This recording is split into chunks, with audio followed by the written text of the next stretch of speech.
오늘은 고린도후서 1장 23절부터 공부할 차례입니다. 고린도후서 1장 23절을 다 같이 읽겠습니다. 내가 내 영혼을 두고 하나님을 불러 증거하시게 하노니 다시 고린도에 가지 아니한 것은 너희를 아끼려 함이라. 굉장한 진실을 바울 선생은 말하고 싶어서 내 영혼을 두고 하나님을 불러 증거한다. 그것은 내 목숨을 바쳐서 진실을 말하고 거짓말을 말한다. 거기다가 또 보태어서 하나님을 불러 증거하시. 하나님께서 나의 자초시종을 다 아시는 것이므로 하나님을 불러 증거하게 한다. 이건 어마어마한 진실을 고린도 교인들에게 말한다는 것입니다. 바울 선생께서 고린도 교회에 가지를 아니한 것을 그 사람들은 비난했습니다. 바울 선생이 처음 고린도 교회를 개척하시고 그 다음 고린도 교회에 여러 가지 문제가 발생해서 고린도 전서를 써서 보내고 난 다음 고린도 교회를 방문했습니다. 그러고 난 다음 제3차 고린도 교회를 바울 선생께서 방문하려고 하시다가 방문하지 아니하시고 지도를 통해서 한 편지를 보냈습니다. 그러니까 바울 선생이 방문하지 않은 일에 대해서 왈가왈부하는 여러 가지 비난 성명이 많았습니다. 고린도 교회가 거짓 선생이 들어와서 교회를 어지럽히고 많은 사람들이 바울을 반역하고 바울 선생을 비난하고 공격하고 그렇게 했습니다. 그렇게 해서 바울 선생이 고린도 교회에 3차 방문을 하려고 했다가 주님 그것을 중지시켰습니다. 하나님 뜻이 아닌 것으로 알고 중지시켰는데 거기에 대해서 여러 가지 비난하고 공격하고 했습니다. 그러므로 바울 선생께서 내가 내 영혼을 두고 하나님을 불러 증거하시게 하노니 고린도에 가지 아니한 것은 너희를 아끼리 함이라고. 내 고린도에 안 간 것이 무슨 개인적인 야로가 있어서 그런 것이 아니라 너희들을 아끼기 위해서 그래요. 왜냐 바울 선생이 고린도에 갔더라면 거기 가서 바울 선생이 화를 내야 되고 징계를 내려야 되고 채찍을 찔러야 되고 그래서 많은 사람들이 바울 선생으로 말미암아 심판을 받고 상처를 입을 수밖에 없습니다. 바울 선생은 고린도 교회에 당장 달려가서 그 여러 가지 문제를 야기한 사람들을 불러가 호통을 치고 징계를 하고 혹은 교회에서 쫓아내고 이렇게 했으면 좋았겠는데 그렇게 하면 많은 사람이 상처를 입지 않습니다. 바울 선생께서는 직접 가는 대신에 지도를 통해서 편지를 엄하게 보내므로 스스로 그들이 정하게 하고 스스로 회개하고 스스로 돌이켜서 바울 선생하고 직접 대결이 되지 않기를 바울은 원한 것입니다. 왜냐하면 고린도 교회는 바울 선생이 개척한 교회인 거므로 바울 선생이 그게 개척자요 그들에게는 영적인 아버지인 것입니다. 그러므로 개척자요 영적인 아버지와 서로 대결해서 붙으면 고린도 교인들에게도 큰 상처를 입게 되고 바울 선생도 마음에 심한 고통과 상처를 입게 됩니다. 그렇기 때문에 바울 선생은 할 수만 있으면 바울이 직접 가서 그들에게 꾸짖고 징계하고 혹은 축출하고 하는 일을 하지 말고 그의 편지를 받아보고 자성하고 회개하고 돌이키기를 원했습니다. 이래서 고린도 교인들을 스스로 변화받도록 기회를 주기 위해서 바울 선생은 친히 고린도에 안 가고 편지만 보낸 것입니다.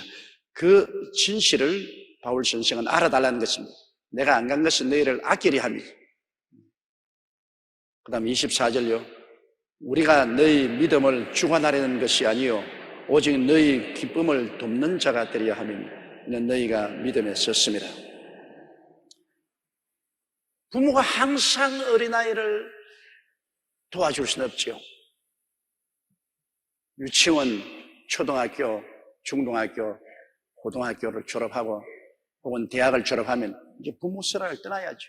항상 부모에게 의지해서 무엇을 먹을까, 무엇을 입을까, 무엇을 마실까, 어떻게 살까 의지하면 이건 부모가 감당할 수가 없는 것입니다. 항상 어린아이가 되어 있으면 안 돼요. 장성해야 돼요. 장성하기 위해서는 이지하는 배총을 줄을 끊어야 되는 것입니다. 항상 어머니에게 의존해서 살지 못하는 거죠. 의존하는 배총을 끊고 스스로 살 수 있도록 노력을 하시게 됩니다. 옛날에도 사랑하는 자식 여행을 보내란 말이 있습니다. 여행을 텅 떠나면 자기가 차편을 다 알아봐야 되고 자기가 가서 여관도 정해야 되고 자기가 밥도 챙겨 먹어야 되고 누가 도와주는 사람 없습니다. 전부 자기가 스스로 살아갈 길을 마련해야 되기 때문에 사랑하는 자식 여행 보내란 말이 거기 있는 것입니다.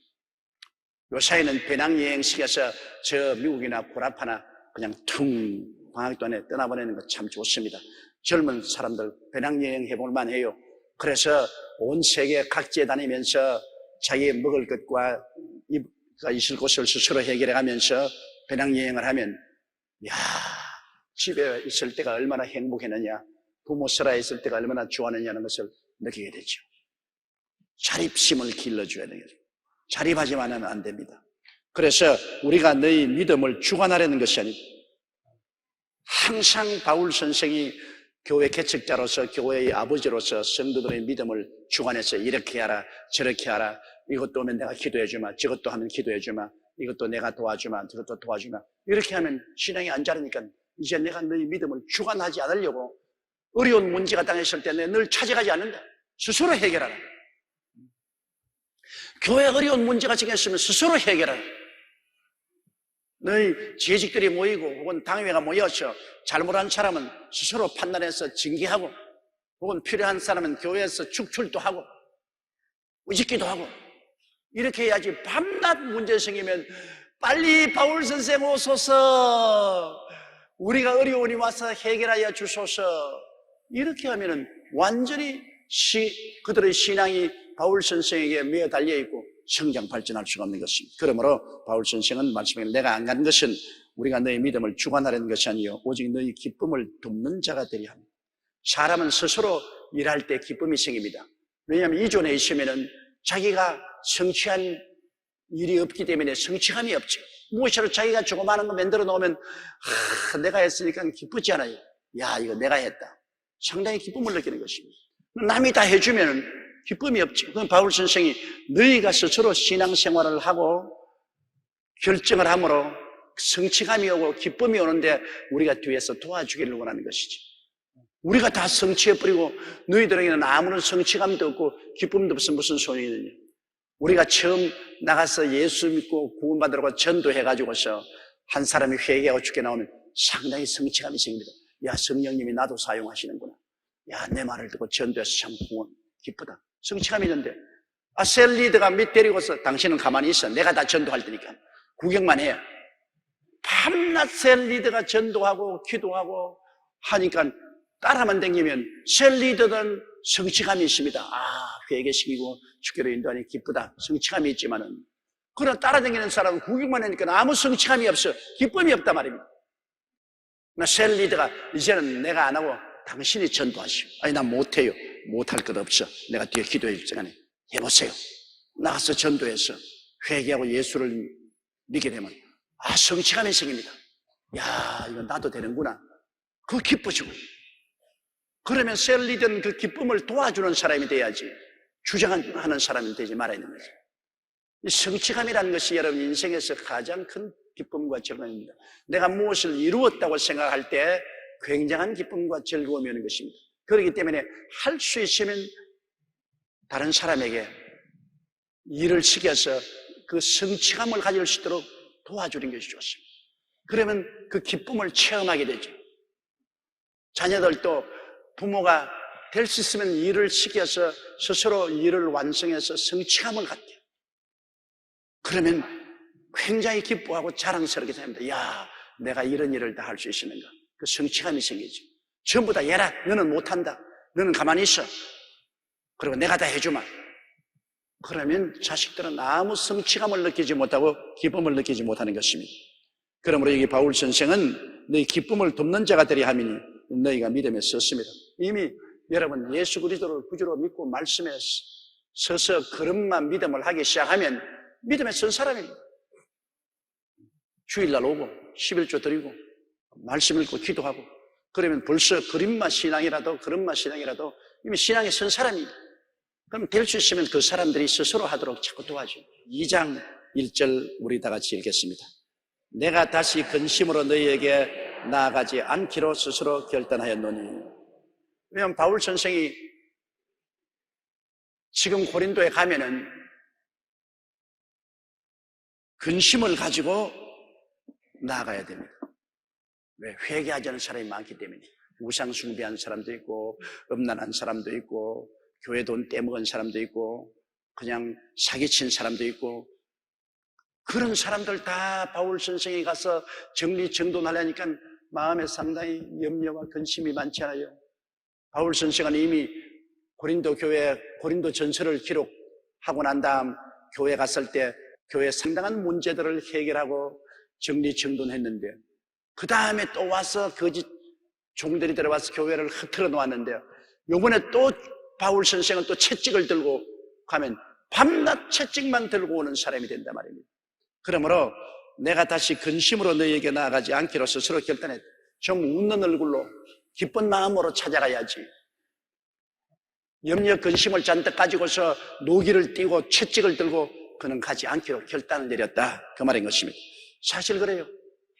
목사가 교회를 목회할 때 밤낮 강단에 서서 호령을 치고 꾸짖고 고함을 치고 그렇게 하면 목사도 편치 않고 교인도 편치 않습니다. 교회가 편안하면 목사가 아주 얼굴에 화평한 얼굴로 기쁨을 가지고서 좋은 말씀을 전가하면 목사도 좋고 성도도 좋은 것입니다. 바울 선생께서는 고린도 교회에 될 수 있으면 가서 바울 선생이 염려 근심하고 그곳에 심판하고 판단하는 일을 하지 않기로 결정했다고 말했습니다. 2절요. 내가 너희를 근심하게 하면 나의 근심하게 한 자밖에 나를 기쁘게 하는 자가 누구냐? 바울 선생의 기쁨은 고린도 교인들에게 있는데 고린도 교인들을 꾸짖고 근심하게 만들면 고린도 교인들이 바울 선생의 기쁨을 줄 리가 없지 않아요. 바울 선생의 기쁨의 근원이 고린도 교인들인데 그러므로 교인들을 꾸짖고 채찍해서 모두 다 교인들이 고통을 당하고 근심하게 만들어 놓으면 바울 선생은 위로받을 데가 없습니다. 교인들이 기쁘고 즐거우면 바울 선생에게 큰 위로가 되지 않습니다. 우리 예수 믿는 것도 한 가지입니다. 우리가 큰 기쁨을 체험하면 굉장한 힘이 있지요. 오순절 전에 예수님의 제자들은 전부 두려워하고 불안해서 숨어 있었습니다. 그러나 오순절 날에 성령이 임하시자 성령에 충만하니 그들이 기쁨이 충만해지니까 굉장한 힘이 생겨가지고서 죽기 아니면 살기로 나가서 전도해서 예루살렘과 유대와 사마리아에 복음으로 충만케 하고 나중에 로마까지 뒤엎어버렸습니다. 기쁨이 생기면 어마어마한 힘이 생겨서 일할 수 있는데 기쁨이 사라지면 아무것도 하고 싶지 않아요. 우리 예수 믿는 사람에게 기쁨이란 기도에서 성령으로 충만한 것입니다. 성령은 바로 기쁨입니다. 성령이 오면 말로서 표현할 수 없는 기쁨이 오죠. 그러므로 우리가 말씀을 읽고 열심히 기도해서 성령 체험을 종종 해야 됩니다. 성령 충만했으면 또 재충만하고 또 재충만했으면 또 기도해서 또 재충만하고 그러면 마음속에 황홀감이 늘 있기 때문에 열심으로 주를 위해서 일할 수가 있는 것입니다. 제일 우리 신앙생활에 중요한 것은 말씀 읽고 기도를 많이 해서 성령이 충만한 것입니다. 성령이 충만하면 기쁨이 있어요. 기쁨이 있으면 살아갈 의욕과 용기가 있는 것입니다. 그것은 개인의 삶에도 반드시 엑스타시, 황홀의 체험이 있어야 되고 가정에도 항상 기쁨을 가져올 수 있는 기회를 만들어서 엑스타시가 있어야 됩니다. 사회도 기쁨을 가져올 수 있는 그러한 사건들이 있어야 되는 것입니다. 그러면 개인도 가정도 사회도 활기차게 됩니다. 기쁜 소식이 없이 늘 우울하고 슬픈 소식만 있으면 사람들이 다 낙심하고 좌절하게 되는 것입니다. 이러므로 바울 선생은 말하기를 내가 너희를 근심하게 하면 나의 근심하게 한 자밖에 나를 기쁘게 하는 자가 누구냐? 내가 너희에게 근심시켜놓고 나면 너희들이 근심해서 나에게 기쁨을 주지 못하면 나도 목회할 의욕도 사라지고 너희들도 교회에 와서 예수 믿는 의욕이 사라지지 않겠냐 그 말인 것입니다. 3절요. 내가 이같이 쓴 것은 내가 갈 때 마땅히 나를 기쁘게 할 자로부터 도리어 근심을 얻을까 염려하며 또 너희 무리를 대하여 나의 기쁨이 너희 무리의 기쁨인 줄 확신함이라.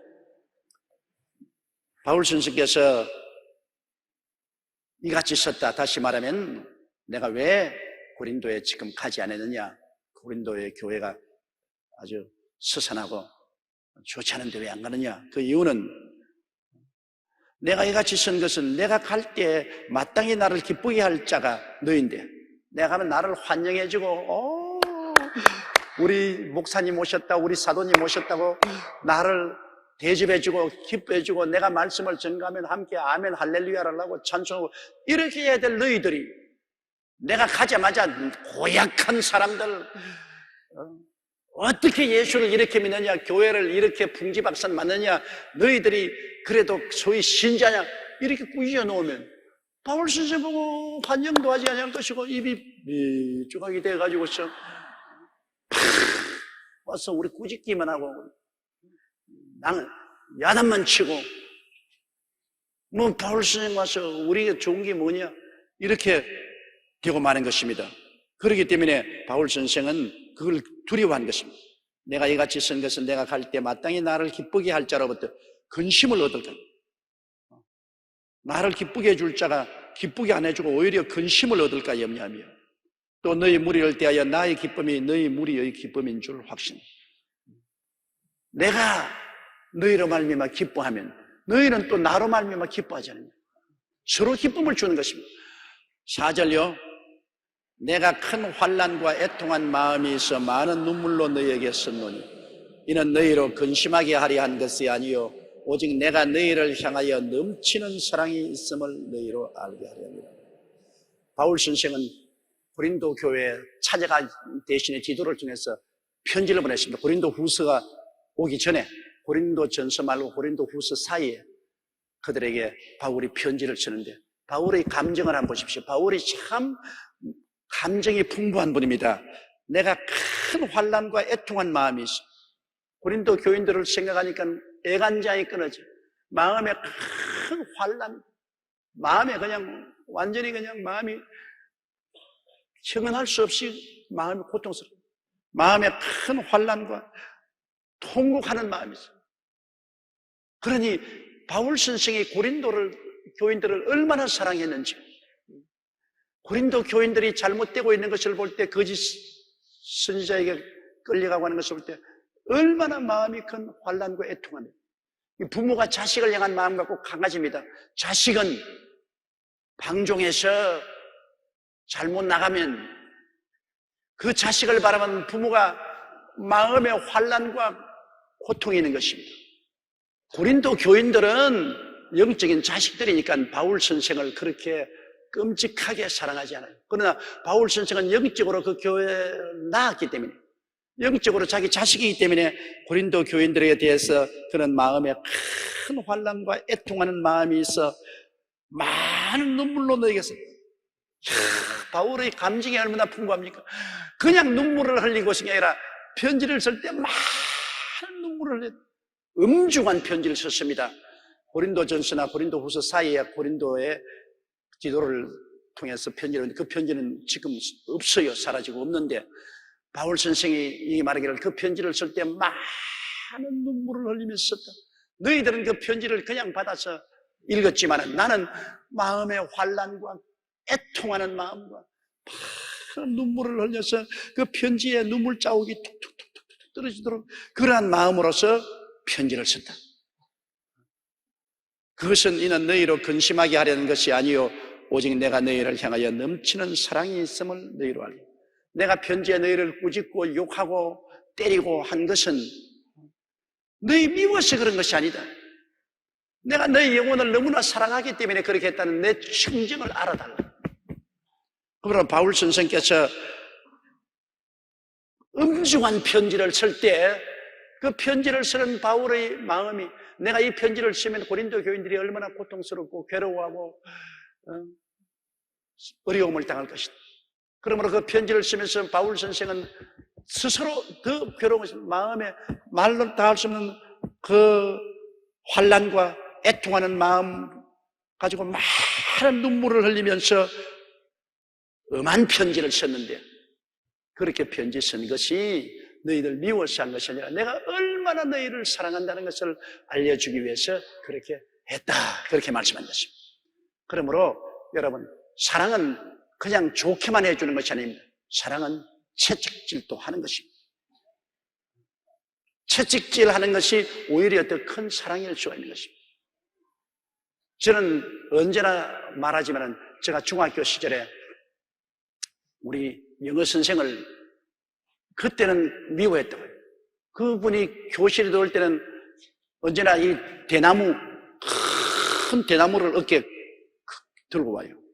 왜야? 영어를 숙제를 안 해오든지 영어를 잘 공부 안 해오면 불러내가지고서 요 병아리 같은 새끼 하면서 그냥 때리는데 그때는 아니 저 선생 교통사고 나서 안 죽냐? 저거 왜 매일같이 살아서 오느냐? 너무나 밉더라고요. 그래서 그 선생 시간에는 눈이 뽀얗게 되도록 영어를 읽고 문법을 외우고 온다고. 저도 그때 매 안 맞으려고 그냥 영어 문법을 열심히 공부하고 그냥 영어를 돌돌 돌숭을 했어요.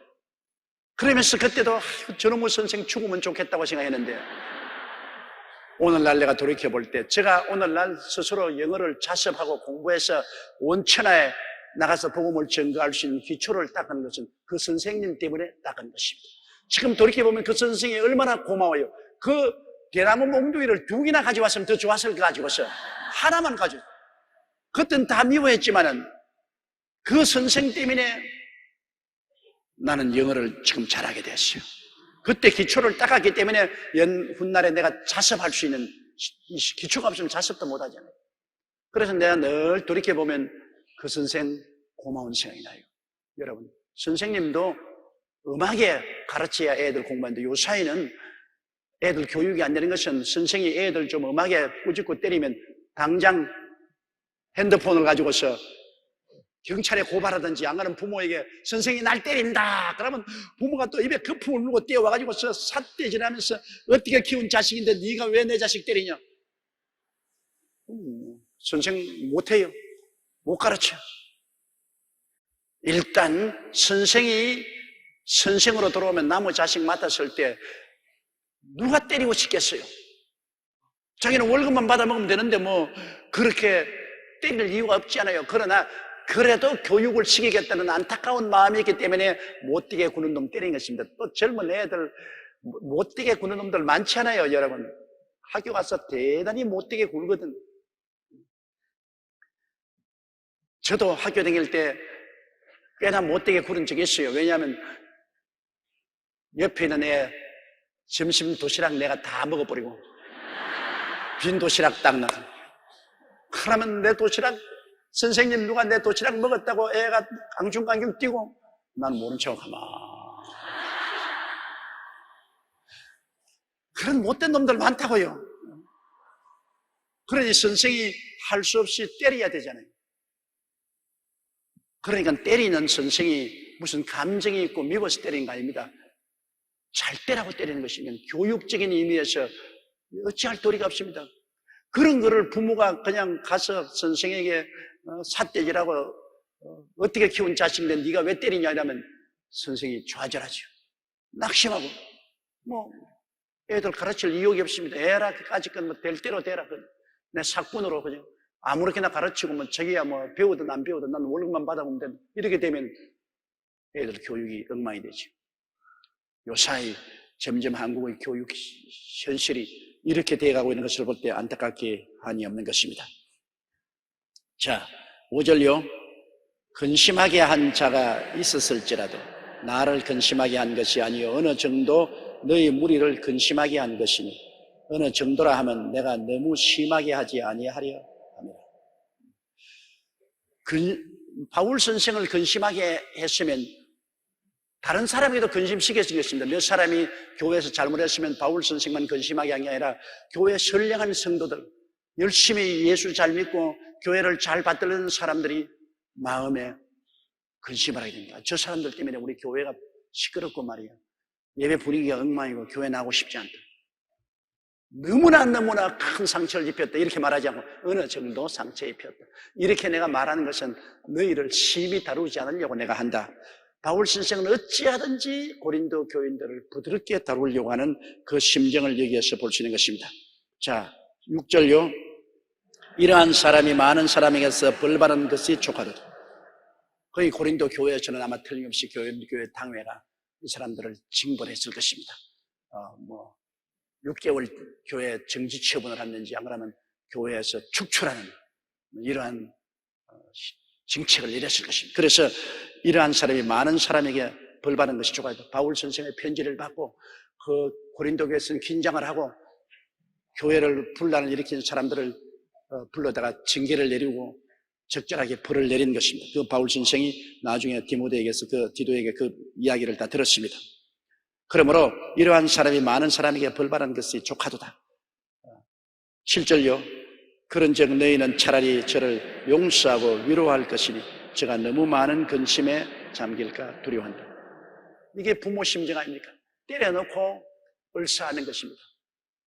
때려놓고 을사하는 것. 자, 잘못한 사람들 교회에서 전부 징계를 하고 채찍을 때렸는데 이제 또 이 사람들이 징계를 따고 너무너무 낙심을 하고 절망해서 그만 신앙도 버리고 교회를 떠나면 안 될 테니까 이제는 그들이 충분히 징계를 받아 회개했을 것이므로 도로 끌어안으라. 도로 사랑으로 끌어안아서 위로하고 신앙을 회복하도록 하라. 이 부모의 심정입니다. 때려놓고 끌어안고 우는 겁니다. 때려놓고 난 다음에 다시 어루만져주고 상처 입혀주고 난 다음에 붕대로 감아주는 그 부모의 심정입니다. 바울 선생은 고린도 교회 성도들이 잘못한 무리들을 징계하고 심판했으나 그 사람들이 너무 낙심하고 절망하지 않게 하기 위해서 용서해주고 이제는 도로 끌어안아서 다시 신앙을 회복하게 해주라고 그렇게 간절히 간청하고 있습니다. 8절요. 그러므로 너희를 원하노니 사랑을 저희에게 나타내라. 때려놓았으나 다시 사랑을 베풀라. 이 하나님의 역사입니다. 하나님께서 보세요. 우리가 잘못하면은 하나님이 징계를 해서 우리를 심히 다루죠. 우리만 하나님께 채찍맞고 큰 고통을 당합니다. 그러나 우리가 회개하고 돌아서면 하나님은 모든 과거를 다 잊어버리고 또 큰 사랑으로 끌어안아 주시는 것입니다. 이것이 반복되는 것이 우리 신앙생활 아닙니까? 우리가 한결같이 쫙 신앙으로 자란 사람 누가 있어요? 또 넘어지고 또 수렁에 들어가고 개가 토했던 것을 도로먹고 돼지가 목욕을 해놓으면 또 도로 수렁에 들어가고 그러면 또 하나님이 채찍으로 때리고 징계하시고 그러면 또 으엉 울고 전부 여지없어 손 들고 옵니다. 그러면 또 하나님 다 용서해 주시고 다시 복구해 주시고 축복을 주시면 납작 웃음을 웃으면서 또 주님께 나왔다가 또 살만하면 또 옆길로 나가가지고서 또 죄짓고 또 세상으로 나오고 또 얻어맞고 또 들어오고 이 생활이 계속 반복하는 것입니다. 그래서 세월이 흘러가면 조금 셈이 들어서 나중에는 하나님의 뜻을 알게 되고 이제는 갈짓자 걸음을 걷지 않고 바로 서게 되는 것입니다. 이렇게 하는 과정이 오랜 세월이 걸립니다. 그렇기 때문에 처음 예수 믿고 성령 받고 확 뛰고 불 받았다고 불로 하고 막 저런 엉터리 신앙이 20년 30년 믿은 사람 보고 저거 가짜 신앙이다, 저 엉터리 신앙이다 야단법석하는 그런 사람 내가 많이 봐요. 그 사람들이 위대한 신앙이 아닙니다. 그는 일시적으로 소나기 같은 은혜를 받아가지고서 정신없이 취해서 야단이지만은 그러나 10년, 20년 오랜 세월을 넘어졌다 일어나고 넘어졌다 일어나면서 신앙의 연단을 받아 자란 그 신앙이 그게 더 놀라운 신앙인 것입니다. 일시적으로 은혜 받았다고 뛰고 꿀리는 것은 얼마 있지만 은혜 쏟아버리면 아예 맹숭맹숭하게 되고 말해요. 신앙의 연조가 필요한 그것이 필요합니다. 적어도 10년, 20년 꾸준히 믿었다는 것은 충풍추월을 통해서 많은 시험과 환난을 겪고 많은 죄도 짓고 회개도 하고 그래서 그만큼 셈이 들고 자란 사람입니다. 장성한 사람이 되는 것입니다.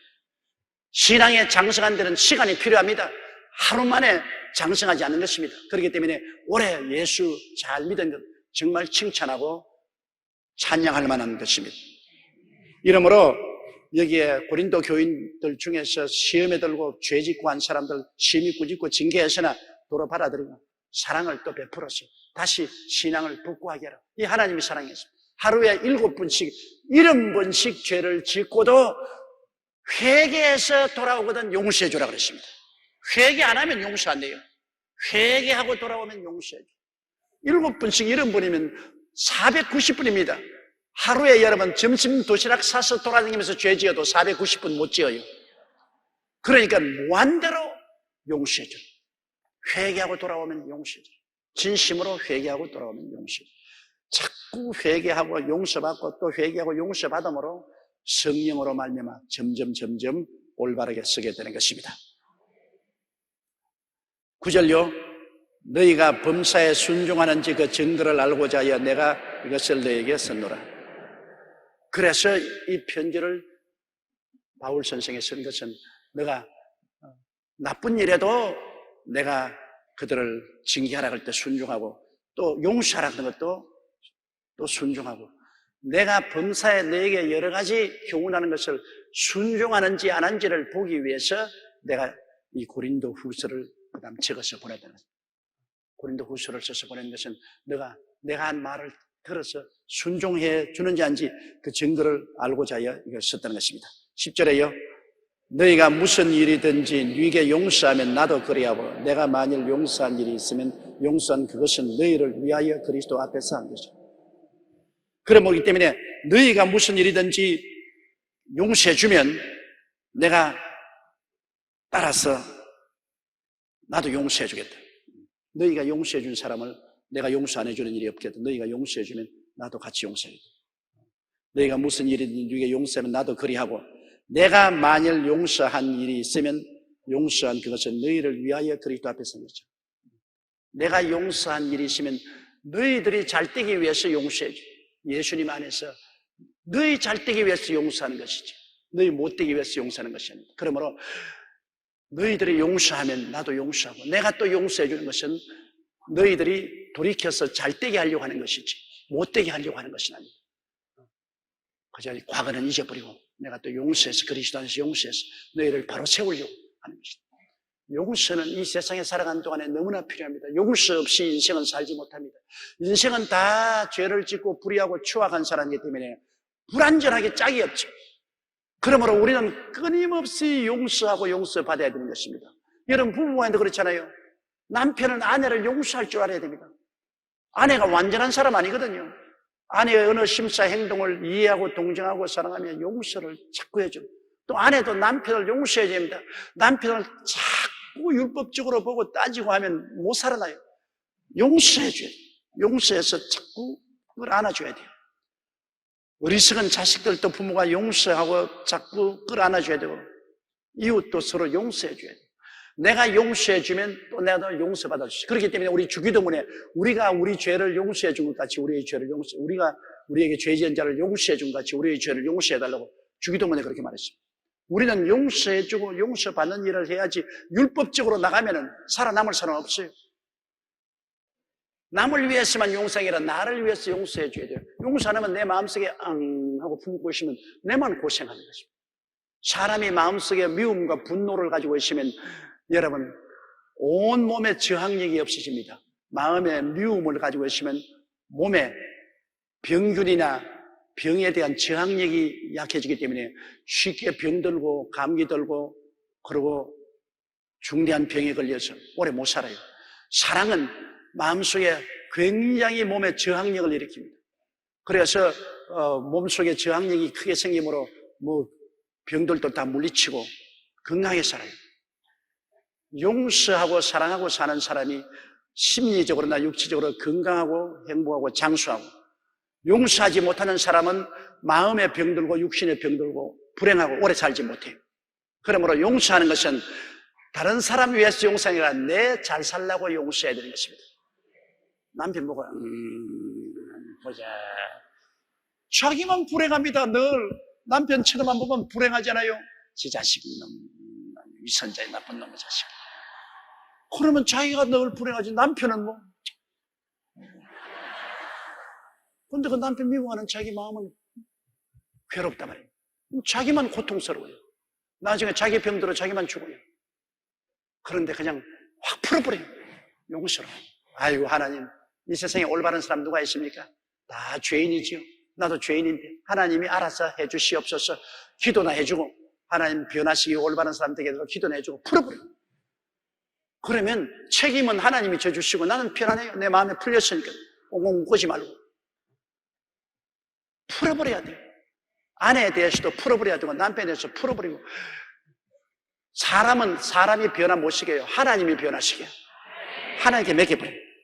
기도와 믿음으로 하나님이 변화시키면 변화되죠. 사람이 우지져가지고 변화 안 됩니다. 사람이 조건 잡아서 변화된 사람 없어요. 자, 요 절만 하고 끝마십시다. 11절요. 이는 우리로 사탄에게 속지 않게 하려 함이라 우리가 그 계획을 알지 못하는 바가 아니로다. 사탄에게 속지 않은, 그건 무슨 말이냐면 용서해 주지 않은 마음은 사탄의 계획에 빠진다. 미워하면 바로 마귀는 미워하는 것을 통해서 자꾸 분열과 분쟁과 알력과 갈등을 만들어내거든요. 사탄이 하는 바로 계기가 그것인 것입니다. 그렇기 때문에 사탄이 와서 미움을 통해서 파괴한 일을 하기 전에 우리 용서해버리고 사랑으로 역사하면, 사랑 앞에는 마귀가 못 오는데, 마귀는 흑암이고 사랑은 빛입니다. 빛이 비치면 흑암이 사라지잖아요. 마귀의 계획에 빠지지 않으려거든 미워하지 마라. 성경은 말하기를 분을 내어도 죄를 짓지 말며 해가 질 때까지 분을 품지 마라. 마귀의 시험에 든다고 그랬습니다. 그러니까 분이 나더라도 하루 해가 지기 전에 다 풀어버리고 마귀의 시험에 들지 말아야 돼요. 안 그러면 마귀의 시험에 들어요. 마귀는 언제나 용서해 주지 않은 미운 마음을 통해서 우리에게 와서 도둑질하고 죽이고 멸망시킵니다. 용서와 사랑은 하나님께 속해, 미움과 분노는 마귀에게 속했다는 것을 알고 마음에 미움이 들어오고 분노가 들어오면 마귀가 왔다고 아십시오. 여러분, 미움과 분노가 들어오면 벌써 마귀가 여러분 속에 발을 들여 놓았습니다. 그때부터 도둑질하고 죽이고 멸망시키는 역사가 나는데 여러분 자신의 마음과 육체와 생활에 벌써 파괴가 오고 그를 통해서 이웃이 파괴가 와요. 그러나 용서와 사랑이 오면 주님이 발을 들여 놓았다고 아십시오. 용서와 사랑이 오면 주님께서 와서 용서와 사랑을 통해서 여러분을 변화시키고 이웃을 변화시킵니다. 오늘 통성으로 기도할 때 여러분 미워하는 마음이 있거든. 마귀가 여러분 안방에 들어와 있다고 아십시오. 쫓아내세요. 용서와 사랑으로 쫓아내버리십시오.